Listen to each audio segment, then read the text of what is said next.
നമസ്കാരം.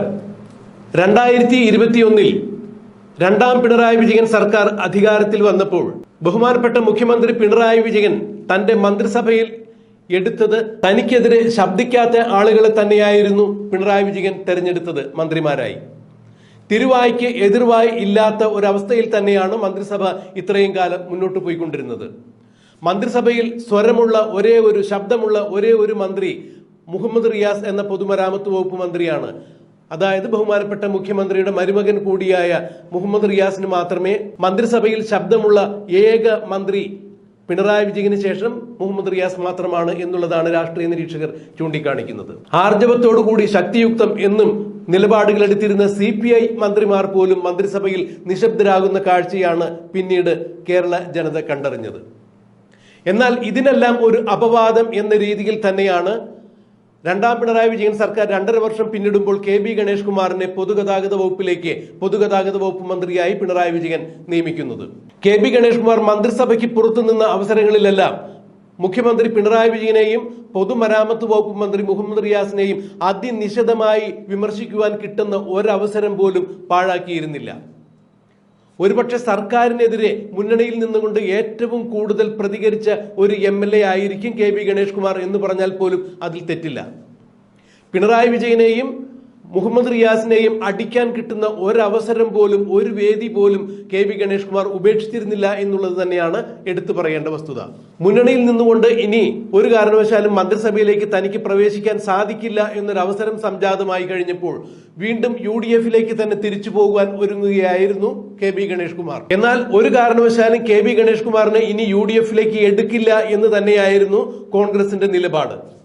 ഈ നിലപാടിനോട് ചേർന്ന് നിൽക്കുവാൻ മുസ്ലിം ലീഗ് പോലുള്ള ഘടകകക്ഷികളും തയ്യാറായി എന്നുള്ളതാണ് എടുത്തു പറയേണ്ട വസ്തുത. തനിക്ക് UDF-ലേക്ക് മടങ്ങാൻ സാധ്യതയില്ല, അഥവാ UDF-ൽ ചേക്കേറാൻ യാതൊരു തരത്തിലും ഒരു സാധ്യതയില്ല എന്ന് മനസ്സിലാക്കിയ KB ഗണേഷ് കുമാർ വീണ്ടും ഇടതുപക്ഷത്തോടൊപ്പം തന്നെ നിലയുറപ്പിച്ചു നിൽക്കുകയായിരുന്നു.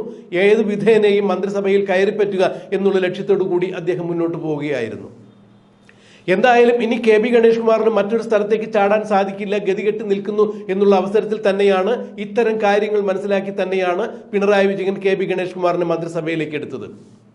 അതായത് ഇനി KB ഗണേഷ് കുമാർ യാതൊരു തരത്തിലും പ്രശ്നമുണ്ടാക്കാൻ സാധ്യതയില്ല, UDF-ലേക്ക് പോകാൻ സാധ്യതയില്ല, UDF-ൽ എടുക്കില്ല എന്നവർ വ്യക്തമാക്കി കഴിഞ്ഞു. ഇനിയും മുന്നണി മാറ്റം ഉണ്ടാകാൻ സാധ്യതയില്ല, KB ഗണേഷ് കുമാറിന് മറ്റു തരത്തിലുള്ള യാതൊരു സാധ്യതകളും മുന്നിലില്ല എന്ന് മനസ്സിലാക്കിയ തിരിച്ചറിഞ്ഞ പിണറായി വിജയൻ ഗതികെട്ട് നിൽക്കുന്ന KB ഗണേഷ് കുമാറിനെ തന്റെ പരിധിയിൽ കൊണ്ടുവരുവാൻ ശ്രമിക്കുകയായിരുന്നു. അങ്ങനെ മന്ത്രിസ്ഥാനം നൽകുകയായിരുന്നു. ഇല്ല എന്നുണ്ടെങ്കിൽ ഒരു കാരണവശാലും പിണറായി വിജയൻ KB ഗണേഷ് കുമാറിന് മന്ത്രിസഭയിലേക്ക് പ്രവേശനം നൽകില്ല എന്ന് തന്നെയായിരുന്നു രാഷ്ട്രീയ നിരീക്ഷകർ അഭിപ്രായപ്പെട്ടിരുന്നത്. അതെന്ത് തന്നെയായാലും രണ്ടാം പിണറായി വിജയൻ സർക്കാർ 2.5 വർഷം പിന്നിടുമ്പോൾ മുന്നണി മര്യാദയനുസരിച്ച് KB ഗണേഷ് കുമാർ മന്ത്രിസഭയിലേക്ക് എത്തിയിരിക്കുന്നു. പത്തനാപുരത്തുള്ള പാർട്ടി വക്താക്കളുടെ ഭിന്നാഭിപ്രായങ്ങളെ മറികടന്നുകൊണ്ട് തന്നെയാണ് പിണറായി വിജയൻ KB ഗണേഷ് കുമാറിനെ മന്ത്രിസഭയിലേക്ക് എടുത്തത്. പത്തനാപുരത്തിലുള്ള മുതിർന്ന പല CPM നേതാക്കൾക്കും KB ഗണേഷ് കുമാറിന്റെ മന്ത്രിസഭാ പ്രവേശനം ഇഷ്ടമായിട്ടില്ല എന്ന് തന്നെയാണ് ഇപ്പോഴും നിലവിലുള്ള സ്ഥിതി. പക്ഷേ അത്തരം കാര്യങ്ങളൊക്കെ വിസ്മരിച്ചുകൊണ്ട് തന്നെ അല്ലെങ്കിൽ അതിനെ അവഗണിച്ചുകൊണ്ട് തന്നെയാണ് പിണറായി വിജയൻ KB ഗണേഷ് കുമാറിനെ മന്ത്രിസഭയിലേക്ക് എടുത്തത്. എന്നാൽ KB ഗണേഷ് കുമാറിനെ ഉൾക്കൊള്ളുവാൻ ഇപ്പോഴും ഇടതുപക്ഷ ജനാധിപത്യ മുന്നണിക്ക് സാധിച്ചിട്ടില്ല എന്നുള്ളതാണ് പുതിയതായി പുറത്തു വരുന്ന വിവരങ്ങളിലൂടെ മനസ്സിലാക്കാൻ കഴിയുന്നത്. ആന്റണി രാജു ഗതാഗത വകുപ്പിൽ നിന്ന് രാജിവെച്ച സ്ഥാനത്തേക്കായിരുന്നു KB ഗണേഷ് കുമാർ മന്ത്രിസ്ഥാനം ഏറ്റെടുത്തതിന് തൊട്ടടുത്ത ദിവസം തന്നെ KSRTC-യിൽ സമൂലമായ മാറ്റങ്ങൾ ഉൾക്കൊള്ളിക്കും എന്ന് തന്നെയുള്ളതായിരുന്നു ആദ്യത്തെ അദ്ദേഹത്തിന്റെ പത്രപ്രസ്താവന. ഇതിനു മുമ്പിരുന്ന ആന്റണി രാജുവിന്റെ ഭരണപരിഷ്കാരങ്ങൾ കൊണ്ട് KSRTC കുളം തോണ്ടിയിരിക്കുന്നു എന്നുള്ള വിധത്തിൽ തന്നെയായിരുന്നു അദ്ദേഹത്തിന്റെ പ്രസ്താവനകൾ അത്രയും. പക്ഷേ ഒരു കാരണവശാലും ആന്റണി രാജുവിന്റെ പേരെടുത്തു പറയുവാൻ അദ്ദേഹം പലപ്പോഴും വിമുഖത കാട്ടിയിരുന്നു. അല്ലെങ്കിൽ ആന്റണി രാജുവിനെ നേരിട്ട് കുറ്റപ്പെടുത്തുവാൻ അദ്ദേഹം ഒരിക്കലും ശ്രമിച്ചിരുന്നില്ല എന്നുള്ളതാണ് എടുത്തു പറയേണ്ട വസ്തുത. പക്ഷേ എല്ലാ കുത്തുകളും അല്ലെങ്കിൽ എല്ലാ പ്രസ്താവനകളും ചെന്നുകൊണ്ടിരുന്നത് ആന്റണി രാജു എന്ന പഴയ ട്രാൻസ്പോർട്ട് മന്ത്രിക്ക് തന്നെയായിരുന്നു. KB ഗണേഷ് കുമാറിന്റെ KSRTC-യിൽ കൊണ്ടുവരാൻ ഉദ്ദേശിക്കുന്ന ഭരണപരിഷ്കാരങ്ങൾ മുഖ്യമന്ത്രിക്കും അല്ലെങ്കിൽ ഇടതുപക്ഷ ജനാധിപത്യ മുന്നണിക്കും ചെറുതൊന്നുമല്ല തലവേദനയുണ്ടാക്കിയത്. ഒരു കാരണവശാലും ഏത് യൂണിയനാട്ടെ യൂണിയന്റെ അതിർവിട്ട പ്രവർത്തനങ്ങൾക്കൊന്നും തന്നെ KSRTCയിൽ ഇനി മുതൽ സ്ഥാനമുണ്ടായിരിക്കില്ല.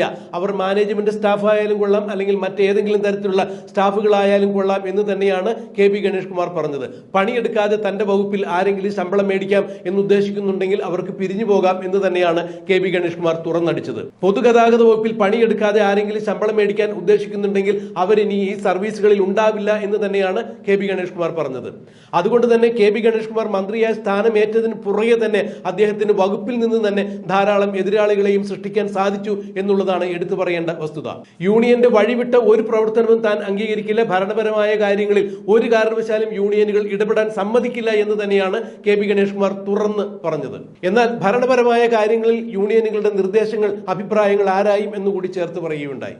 ഒരു സ്പെയർ പാർട്സ് മേടിക്കുന്ന കാര്യത്തിലായാൽ പോലും, ഒരു നെറ്റ് വാങ്ങിക്കുന്നുണ്ടെങ്കിൽ പോലും അതിന്റെ കൃത്യമായ കണക്കുകൾ എന്റെ മേശപ്പുറത്തെത്തിയിരിക്കണം. മന്ത്രി എന്ന രീതിയിൽ ഞാൻ അറിയാതെ ഇത്തരം യാതൊരു തരത്തിലുള്ള പർച്ചേസുകളും KSRTCയിൽ പാടില്ല എന്ന് തന്നെയാണ് KB ഗണേഷ് കുമാർ തുറന്നടിച്ചത്. അത്തരത്തിൽ പല രീതിയിലുള്ള ഭരണപരിഷ്കാരങ്ങൾ കൊണ്ട് KSRTCക്ക് നഷ്ടത്തിൽ നിന്ന് കരകയറ്റാൻ സാധിക്കുമോ എന്ന് തന്നെയായിരുന്നു KB ഗണേഷ് കുമാറിന്റെ ലക്ഷ്യവും അത് തന്നെയായിരുന്നു അദ്ദേഹത്തിന്റെ പ്രവർത്തന ശൈലിയും. നഷ്ടത്തിലോടുന്ന സർവീസുകളെല്ലാം ക്യാൻസൽ ചെയ്യുക, ഒരു കാരണവശാലും ലാഭരഹിതമായ സർവീസുകളും ഇനി മുന്നോട്ട് കൊണ്ടുപോകാൻ സാധ്യതയില്ല, അത് നിലനിർത്തില്ല എന്ന് തന്നെയാണ് അദ്ദേഹം തുറന്നടിച്ചത്. ഏത് ജനപ്രതിനിധിയുടെ വാർഡിലേക്കായാലും അവരുടെ മണ്ഡലത്തിലേക്ക് ഓടുന്ന ബസ്സുകൾ ഒരു കാരണവശാലും ലാഭകരമല്ല എന്നുണ്ടെങ്കിൽ അത്തരം സർവീസുകൾ മുഖം നോക്കാതെ തന്നെ നിർത്തലാക്കും എന്നാണ് KB ഗണേഷ് കുമാർ പറഞ്ഞിരുന്നത്.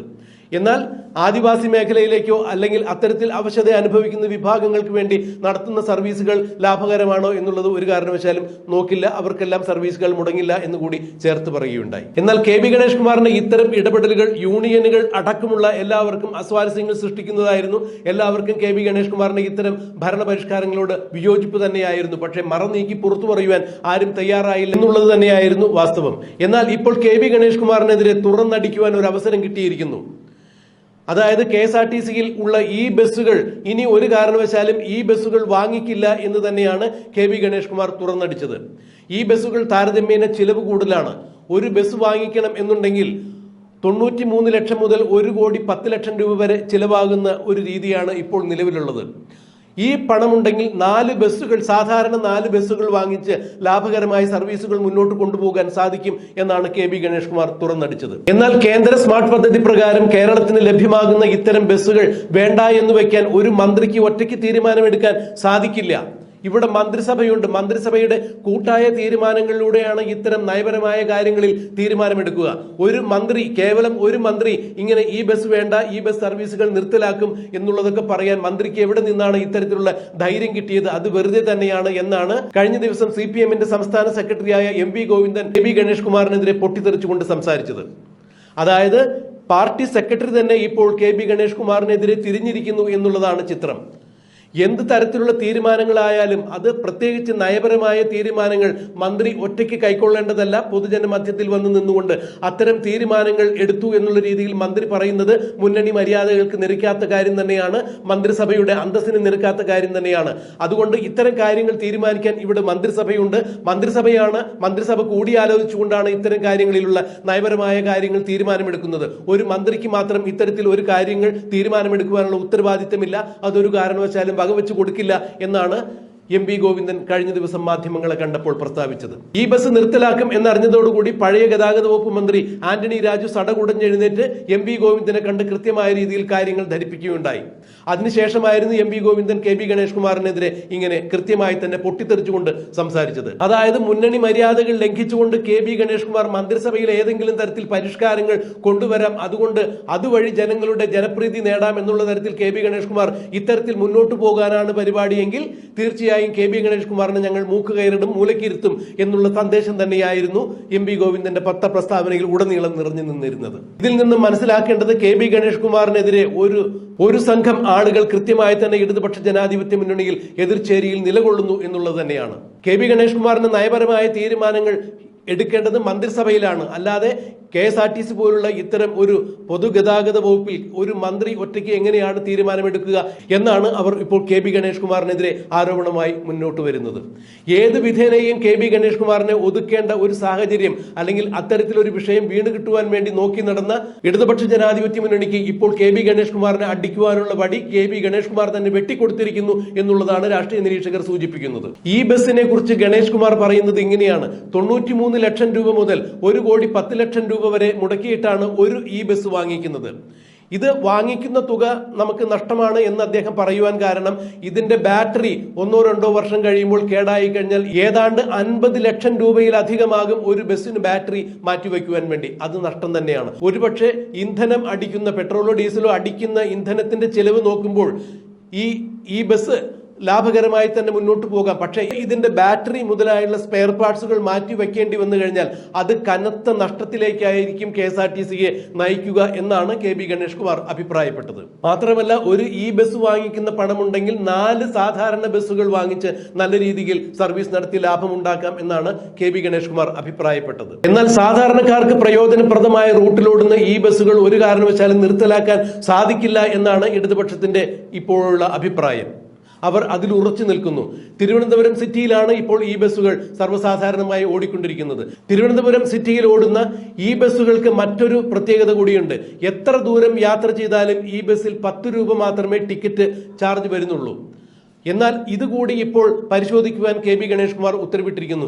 ഈ ബസ്സുകൾ ഓടുമ്പോൾ എത്ര രൂപയാണ് ചിലവ് വരുന്നത്, എത്ര രൂപയാണ് വരുമാനം കിട്ടുന്നത്, ഇത്തരം കാര്യങ്ങൾ പരിശോധിച്ചതിന് ശേഷം മാത്രമേ ഈ ബസ്സിന്റെ കാര്യത്തിൽ ഒരു നടപടി കൈക്കൊള്ളുവാൻ പാടുള്ളൂ എന്നുകൂടി KB ഗണേഷ് കുമാർ പറയുന്നു. പക്ഷേ ഇത് ഒരു കാരണവശാലും സർക്കാരിൽ കൂടിയാലോചിക്കാതെയാണ് KB ഗണേഷ് കുമാർ ഇത്തരം ഭരണപരിഷ്കാരങ്ങൾ എന്ന രീതിയിൽ ഇത്തരം കാര്യങ്ങൾ പറയുന്നത്. അതൊരു കാരണവശാലും വകവെച്ചു കൊടുക്കാൻ മുന്നണി മര്യാദ അനുസരിച്ച് സാധിക്കില്ല എന്ന് തന്നെയാണ് ഇപ്പോൾ MP ഗോവിന്ദനും തുറന്നടിച്ചിരിക്കുന്നത്. പാർട്ടി സെക്രട്ടറി പോലും മന്ത്രിക്കെതിരെ തിരിഞ്ഞു എന്നറിഞ്ഞതോടുകൂടി വട്ടിയൂർക്കാവ് MLA ആയ VK പ്രകാശ് ഉൾപ്പെടെയുള്ള ആളുകൾ ഇപ്പോൾ KB ഗണേഷ് കുമാറിനെതിരെ എത്തിയിരിക്കുന്നു.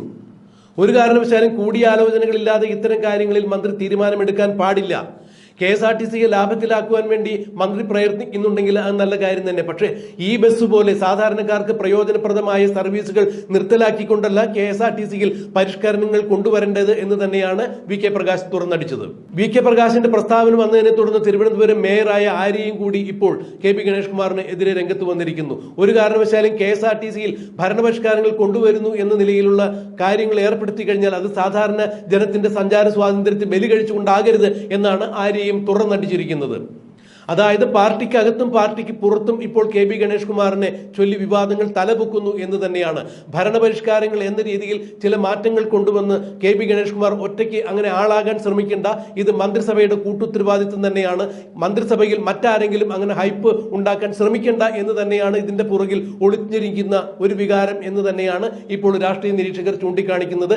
ഏത് വിധേനയും KB ഗണേഷ് കുമാറിനെ ഒതുക്കുവാൻ വേണ്ടി തന്നെയാണ് ഇത്തരം നടപടികളുമായി ഇടതുമുന്നണി മുന്നോട്ട് പോകുന്നത് എന്നാണ് മനസ്സിലാക്കുന്നത്. കഴിയുന്നത് ഇതിന് മുഖ്യമന്ത്രിയുടെ മൗനാനുവാദം ഇതിൽ ഉണ്ടായിട്ടുണ്ട് എന്ന് തന്നെയാണ് അറിയാൻ കഴിയുന്നത്. എന്നാൽ KB ഗണേഷ് കുമാറിനെതിരെ ഇവരെല്ലാം തിരിയുന്നത് കൃത്യമായ അഴിമതി ലാക്കാക്കിക്കൊണ്ട് തന്നെയാണ് എന്നുള്ളതാണ് പുറത്തു വരുന്ന വിവരങ്ങൾ. ഇപ്പോൾ കിഫ്ബിയിൽ നിന്നും 800 കോടി രൂപയാണ് ഈ ബസ് വാങ്ങിക്കുന്നതിന് വേണ്ടി അനുവദിച്ചിരിക്കുന്നത്. എന്തായാലും 800 കോടി രൂപ മുടക്കി ഈ ബസ്സുകൾ വാങ്ങിക്കുമ്പോൾ ഇതിന് കിട്ടുന്ന കമ്മീഷൻ കോടിക്കണക്കിന് രൂപ തന്നെയായിരിക്കും. ഈ കോടിക്കണക്കിന് രൂപയിലുള്ള കമ്മീഷനിലാണ് പലർക്കും നോട്ടം. അതുകൊണ്ട് തന്നെയാണ് ഈ ബസ്സുകൾ വാങ്ങിക്കേണ്ട എന്ന് അല്ലെങ്കിൽ ഈ ബസ്സുകൾ ഇനി വേണ്ട എന്ന് KB ഗണേഷ് കുമാർ പറയുമ്പോൾ ഇത്തരം കമ്മീഷനിലുള്ള ആകർഷണീയത കൊണ്ട് തന്നെയാണ് KB ഗണേഷ് കുമാറിന്റെ ഭരണപരിഷ്കാരങ്ങൾ ഒരു കാരണവശാലും ഇവർ അംഗീകരിക്കാത്തത് എന്നുകൂടി എടുത്തു പറയേണ്ടിയിരിക്കുന്നു എന്നാണ് രാഷ്ട്രീയ നിരീക്ഷകർ അഭിപ്രായപ്പെടുന്നത്. KB ഗണേഷ് കുമാറിനെ സംബന്ധിച്ചിടത്തോളം ഭരണവകുപ്പിൽ അഴിമതി നടത്തി പണമുണ്ടാക്കേണ്ട ആവശ്യമില്ല. ഇതുവരെയും KB ഗണേഷ് കുമാർ ഭരണതലത്തിലിരുന്നപ്പോൾ ഒരു കാരണവശാലും KB ഗണേഷ് കുമാറിനെതിരെ അഴിമതി ആരോപണങ്ങളൊന്നും തന്നെ ഉണ്ടായിട്ടില്ല. പക്ഷേ KB ഗണേഷ് കുമാറിന്റെ പൊതുജീവിതത്തിലും വ്യക്തിജീവിതത്തിലും ചില അസ്വാരസ്യങ്ങളും വിമർശനങ്ങളും എല്ലാം ഉണ്ടായിട്ടുണ്ട്. പക്ഷേ ഒരു കാരണവശാലും ഒരു മന്ത്രി എന്ന രീതിയിൽ KB ഗണേഷ് കുമാറിനെതിരെ യാതൊരു തരത്തിലുള്ള അഴിമതി ആരോപണങ്ങളും സാമ്പത്തിക ക്രമക്കേടുകളും ഇതുവരെ ഉന്നയിക്കപ്പെട്ടിട്ടില്ല എന്നുള്ളത് എടുത്തു പറയേണ്ട വസ്തുത തന്നെയാണ്. അതുകൊണ്ട് KB ഗണേഷ് കുമാറിനെ അഴിമതി വീരനെന്നോ സാമ്പത്തിക ക്രമക്കേട് നടത്തി തട്ടിപ്പുകാരനോ എന്ന് പറഞ്ഞുകൊണ്ട് ഒരു കാരണവശാലും പുറത്താക്കാൻ സാധിക്കില്ല എന്ന് ഇടതുപക്ഷ ജനാധിപത്യ മുന്നണിക്കും വേണ്ടപ്പെട്ടവർക്കും എല്ലാവർക്കും അറിയാം. അതുകൊണ്ടാണ് KB ഗണേഷ് കുമാർ ഇതുപോലെ മന്ത്രിസഭയിൽ ആലോചിക്കാതെ ഇത്തരം കാര്യങ്ങൾ ചെയ്യുന്നു, മുന്നണി മര്യാദകൾ മറക്കുന്നു എന്നുള്ള ആരോപണങ്ങൾ ഉന്നയിച്ച് ഏത് വിധേനയും KB ഗണേഷ് കുമാറിനെ പുകച്ചു പുറത്തു ചാടിക്കുവാൻ വേണ്ടി ഇവർ കരുക്കൾ നീക്കുന്നത് എന്നുള്ളതാണ് ഇപ്പോൾ അറിയാൻ കഴിയുന്നത്. എന്നാൽ കേന്ദ്ര സർക്കാരിന്റെ പദ്ധതിയുടെ ഭാഗമായി കേരളത്തിന് അനുവദിക്കപ്പെട്ടിരിക്കുന്ന ഏതാണ്ട് 950 ഈ ബസ്സുകൾ ഇപ്പോൾ വേണ്ട എന്ന് വെച്ചുകൊണ്ട് KSRTC മാനേജ്മെന്റ് അവർക്ക് കത്തയച്ചിരിക്കുന്നു എന്നുള്ളതാണ് അറിയാൻ കഴിയുന്നത്. വകുപ്പ് മന്ത്രിയായ KB ഗണേഷ് കുമാറിന്റെ ഇത്തരത്തിലുള്ള പ്രതികരണത്തെ തുടർന്നാണ് KSRTC മാനേജ്മെന്റ് ഈ 950 ഈ ബസ്സുകൾ തങ്ങൾക്ക് ഇനി ആവശ്യമില്ല എന്ന രീതിയിൽ കേന്ദ്രത്തിന് കത്തയച്ചിരിക്കുന്നത്. എന്നാൽ മാനേജ്മെന്റ് ഇത്തരത്തിലൊരു കത്തയക്കുമ്പോൾ ഒരു കാരണവശാലും KB ഗണേഷ് കുമാറിനോട് ആലോചിച്ചിരുന്നില്ല, മന്ത്രിയോട് ആലോചിക്കാതെയാണ് KSRTC മാനേജ്മെന്റ് ഇത്തരത്തിലൊരു കത്ത് കേന്ദ്രത്തിന് അയച്ചിരിക്കുന്നത്. ഇതിലൂടെ KB ഗണേഷ് കുമാറിനെ ഏത് വിധേനയും പുകച്ചു പുറത്തു ചാടിക്കുക എന്നുള്ള ലക്ഷ്യം തന്നെയാണ് മാനേജ്മെന്റും ലക്ഷ്യമിടുന്നത്. KSRTCയെ പരിഷ്കരണത്തിലൂടെ മുന്നോട്ട് കൊണ്ടുപോകും അല്ലെങ്കിൽ ലാഭകരമായി മാറ്റിയെടുക്കും എന്ന് പറയുന്ന KB ഗണേഷ് കുമാർ തന്നെ KSRTCയുടെ അന്തകനാകുന്നു എന്ന് വരുത്തി തീർക്കുവാൻ വേണ്ടി തന്നെയാണ് KSRTC മാനേജ്മെന്റ് ആരുടെയൊക്കെ ഒത്താശയ്ക്ക് വശംബദ്ധരായി KSRTC മന്ത്രിയായ പൊതുഗതാഗത വകുപ്പ് മന്ത്രിയായ KB ഗണേഷ് കുമാറിനോട് പോലും ആലോചിക്കാതെ കേന്ദ്രം അനുവദിച്ച 950 ഈ ബസ്സുകൾ വേണ്ടെന്ന് പറഞ്ഞുകൊണ്ട് അവർക്ക് കത്തെഴുതിയത്. ഇത് ഗുരുതരമായ പ്രതിസന്ധി വകുപ്പിൽ ഉണ്ടാക്കുവാൻ കണക്കാക്കി തന്നെയാണ്.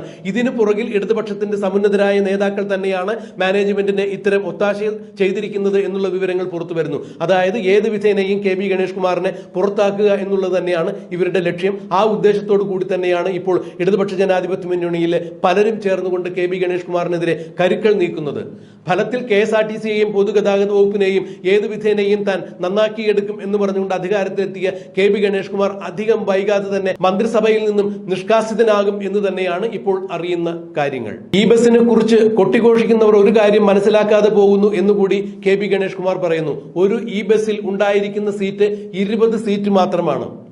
ഈ 20 സീറ്റുള്ള ഈ ബസ്സിനാണ് 93 ലക്ഷം മുതൽ 1,10,00,000 രൂപ വരെ മുതൽ മുടക്കുന്നത്. എന്നാൽ 40ഓ 48ഓ സീറ്റുള്ള സാധാരണ വണ്ടി 4 ബസ്സുകൾ ഒരു ഈ ബസ് മേടിക്കുന്ന പണം കൊണ്ട് വാങ്ങിക്കാം എന്ന് തന്നെയാണ് KB ഗണേഷ് കുമാർ പറഞ്ഞിരിക്കുന്നത്. അന്തരീക്ഷ മലിനീകരണം ഉണ്ടാകുന്നില്ല, ഒറ്റ ഒരു ഗുണം മാത്രമാണ് ഈ ബസ് കൊണ്ട് സമൂഹത്തിനുള്ളത് എന്നാണ് KB ഗണേഷ് കുമാർ പറഞ്ഞത്. അന്തരീക്ഷ മലിനീകരണം ഉണ്ടാകാതിരിക്കുവാൻ വേണമെന്നുണ്ടെങ്കിൽ ഓരോരോ നഗരസഭകൾക്കും കേന്ദ്രീകരിച്ച് പ്രവർത്തിക്കാം. അവരവരുടെ നഗരസഭകളിൽ അന്തരീക്ഷ മലിനീകരണം ഉണ്ടാകാതിരിക്കുവാൻ വേണ്ടി വേണമെങ്കിൽ നഗരസഭകൾക്ക് തന്നെ ഇത്തരത്തിലുള്ള ഈ ബസ്സുകൾ ഓപ്പറേറ്റ് ചെയ്യാവുന്നത് തന്നെയാണ്. അത് KSRTCയെ വൻപിച്ച ഒരു കടക്കണിയിൽ ആഴ്ത്തിക്കൊണ്ട് ഇത്തരം ഭരണപരിഷ്കാരങ്ങൾ, അതായത് ഈ ബസ് പോലുള്ള ഭരണപരിഷ്കാരങ്ങൾ കൊണ്ടുവന്ന് വമ്പിച്ച സാമ്പത്തിക ബാധ്യത വീണ്ടും KSRTCക്ക് ഉണ്ടാക്കേണ്ടതില്ല എന്നാണ് KB ഗണേഷ് കുമാർ പറഞ്ഞത്. പക്ഷേ ഇത്തരം ഭരണപരിഷ്കാരങ്ങളോ ഇത്തരം കാര്യങ്ങളോ ഒന്നും ചെവിക്കൊള്ളുവാൻ വേണ്ടപ്പെട്ട ഉദ്യോഗസ്ഥരോ അല്ലെങ്കിൽ ഇടതുപക്ഷ ജനാധിപത്യ മുന്നണിയുടെ സമുദ്രനായ നേതാക്കളോ മുഖ്യമന്ത്രിയോ മറ്റുള്ള മന്ത്രിമാരോ തയ്യാറല്ല എന്നുള്ളതാണ് ഇതിൽ നിന്ന് മനസ്സിലാക്കേണ്ടത്. ഏത് വിധേനയും KB ഗണേഷ് കുമാറിനെ പുകച്ചു പുറത്ത് ചാടിക്കുവാൻ വേണ്ടിയുള്ള തന്ത്രങ്ങൾ തന്നെയാണ് ഇടതുപക്ഷ ജനാധിപത്യ മുന്നണിയുടെ അണിയറയിൽ ഒരുങ്ങുന്നത്. ഇതിന് മുഖ്യമന്ത്രിയുടെ ഒത്താശ കൂടിയുണ്ട് എന്നുള്ളതാണ് പുറത്തുവരുന്ന വിവരം. അങ്ങനെയാണെന്നുണ്ടെങ്കിൽ ഈ വിവരങ്ങൾ സ്ഥിരീകരിക്കാൻ സാധിക്കുമെങ്കിൽ അധികം വൈകാതെ KB ഗണേഷ് കുമാർ മന്ത്രിസഭയിൽ നിന്ന് പുറത്തു പോകും എന്നുള്ളത് തന്നെയാണ് അറിയാൻ കഴിയുന്നത്. എന്തായാലും അത്തരത്തിൽ ഒന്ന് സംഭവിക്കുമോ ഇല്ലയോ എന്നുള്ളത് നമുക്ക് കാത്തിരിക്കാം, കണ്ടറിയാം.